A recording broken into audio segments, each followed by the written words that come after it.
Assalamualaikum warahmatullahi wabarakatuh.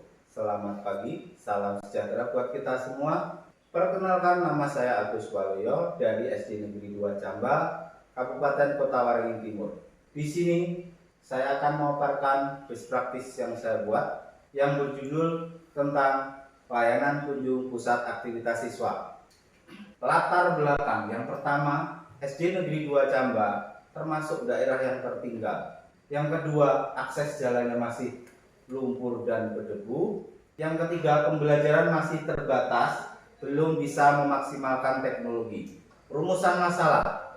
Yang pertama, bagaimana pelaksanaan pelayanan kunjung pusat aktivitas siswa? Yang kedua, bagaimana keberhasilan layanan kunjung pusat aktivitas siswa?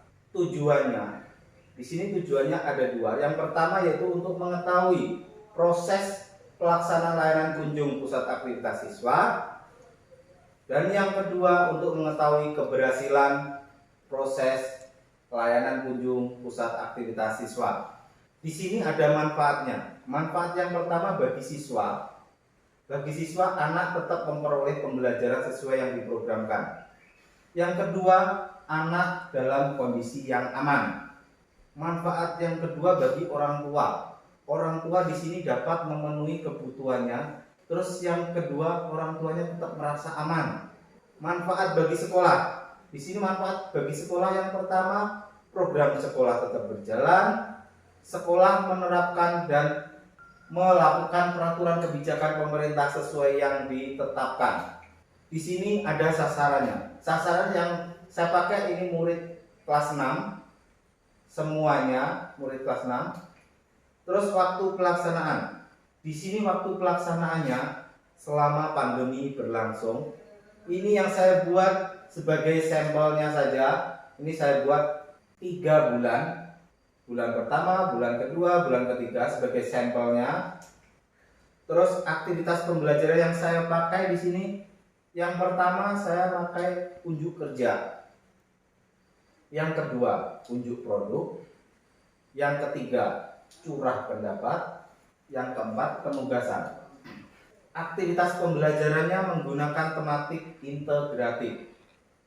Di sini contohnya pembelajaran aktif integratif, yaitu matematika, IPS, bahasa Indonesia, IPA. Di sini contohnya. Di sini ada hambatannya.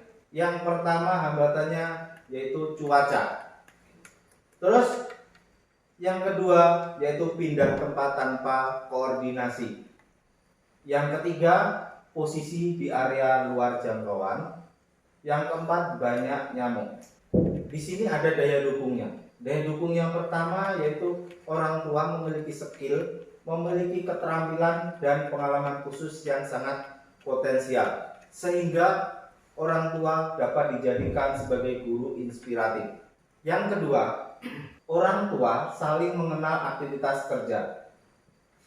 Jadi, orang tua dapat dijadikan sebagai sumber informasi penjejakan tempat pusat aktivitas. Yang ketiga, sekolah sudah mengidentifikasi karakteristik siswa dan orang tua. Tempat pelaksanaannya. Di sini tempat pelaksanaan layanan kunjung, orang tua ada yang kegiatannya di kebun karet, ada yang memancing, ada yang bekerja di kebun sawit, ada yang di kebun rotan. Di sini jadwalnya, pelaksanaannya, tempat layanan kunjungnya di sini. Terus hasil pelaksanaannya.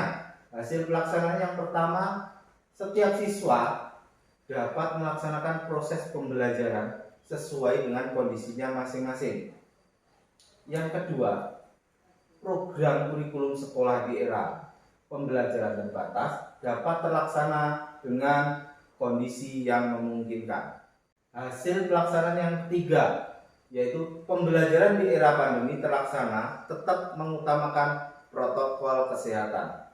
Yang keempat, orang tua wali siswa mendapat bantuan atau dukungan dalam mendampingi pembelajaran putra-putrinya. Terus yang kelima, siswa dapat mencapai kompetensi minimal.